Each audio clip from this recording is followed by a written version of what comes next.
আসসালামু আলাইকুম বন্ধুরা। মাছের পেটি দিয়ে বেগুন ভাজি খেয়েছেন কখনো? না খেলে খেয়ে দেখবেন। আমি আগে 4টে ভাত খেয়ে নিই, তারপরে আপনাদের সাথে শেয়ার করছি।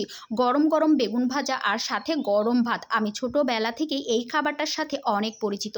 মাছ কিন্তু অনেক উপকারী খাবার, সেটা তো আমরা জানি। আর মাছের তেলও কিন্তু প্রচণ্ড উপকারী, যা হৃদরোগের ঝুঁকি কমায় এবং চোখের দৃষ্টিশক্তি বৃদ্ধি করে ও চামড়ার যে এক ধরনের পচারি বের হয় সেগুলাও কিন্তু অনেকটাই রোধ করে। এই যে মাছের তেল, মানে মাছের যে পেট নাড়িভুড়ি সেটাই আর কি। এখানে কিন্তু প্রচুর পরিমাণে তেল থাকে।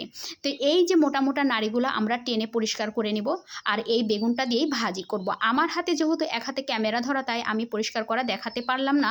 মেয়েরা এটা বোঝে, যারা খায় তারা তো জানেনই। আর যারা খান না তারা একটু এই মোটা মোটা নাড়িগুলো হাত দিয়ে টেনে পরিষ্কার করে নেবেন। এই যে নাড়িগুলো আমি পরিষ্কার করে নিয়েছি, আর এদিকে বেগুনগুলো আমি কেটে নিয়েছি। আর এই নাড়িগুলো আমি বাহিরে দিয়ে দিব। এই যে প্রকৃতির ঝাড়ুদার, আমি বরাবরই বাহিরে এরকম একটা মাটির মালসা রেখে দিই। যেগুলো উচ্ছিষ্ট খাবার থাকে সেগুলো আমি এখানে রেখে দিই। পশু পাখি যার রেজেকে আছে খেয়ে যাবে, তাহলে আমার খাবারগুলো অপচয় হলো না। তো এবার চলে আসবো আমি রান্নার কাছে। তো রান্না করার জন্য আমি কাঁচামরিচ চিড়ে নিয়েছি, রসুন কুচি করে নিয়েছি, পেঁয়াজ কুচি করে নিয়েছি, আর এই তো বেগুনগুলো ডুমডুম করে নিয়েছি। এবার রান্নার প্রস্তুতে চলে যাব। তো প্রথমে আমি অল্প একটু তেল দিয়েছি আর দারচিনি দিয়েছি। আপনারা না দিলেও পারবেন, দিলেও কোনো সমস্যা নেই।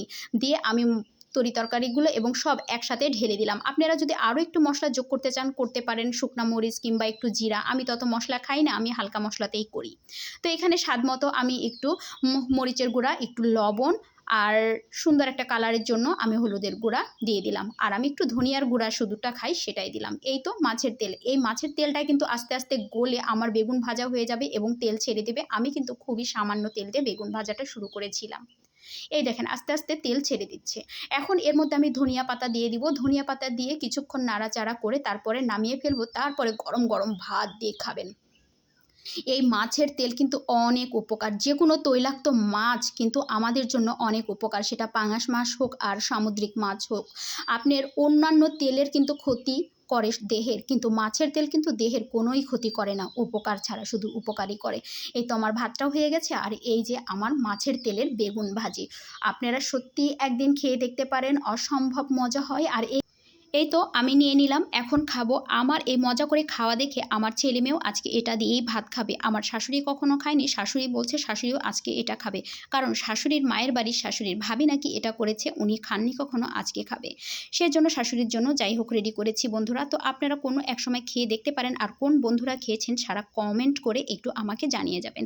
এই যে আমার বাবা খেতে বসে গেছে, আমার মাও তো ওইদিকে খাওয়া শুরু করে দিয়েছে, শাশুড়িকেও দিয়েছি, দেখতে পাবেন। তো বন্ধুরা আপনারা সবাই ভালো থাকবেন। আল্লাহ হাফেজ।